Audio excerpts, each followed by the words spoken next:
নারায়ণগঞ্জের রূপগঞ্জে জমি সংক্রান্ত বিরোধের জেরে মা ও ছেলেকে কুপিয়ে জখম করেছে প্রতিপক্ষের লোকজন। এ ঘটনায় উল্টো থানায় অভিযোগ করতে গেলে পুলিশ ৫ জনকে গ্রেফতার করে। সোমবার উপজেলার কাঞ্চন পৌরসভার কলাতলী এলাকায় এ ঘটনা ঘটে। আহত ওমর ফারুক জানান, দীর্ঘদিন ধরে ১৪.৫% জমি নিয়ে তাদের সাথে একই এলাকার আব্দুল সোবাহানের সাথে বিরোধ চলে আসছিল। বর্তমানে এই জমি নিয়ে আদালতে মামলা চলমান। এদিকে সোমবার সেই জমি থেকে জোরপূর্বক গাছ কাটতে যায় সোবাহান ও তার ছেলেরা।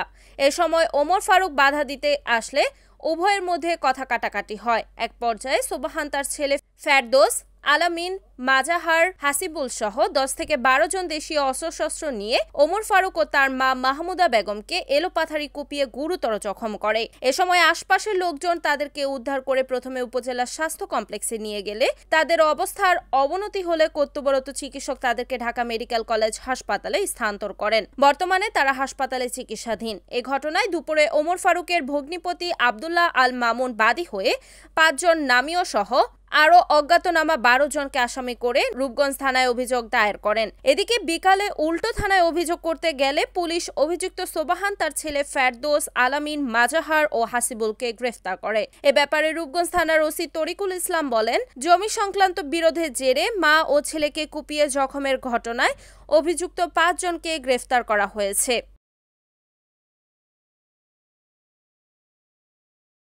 Report Enamul Haque, NAN TV, Narayanganj.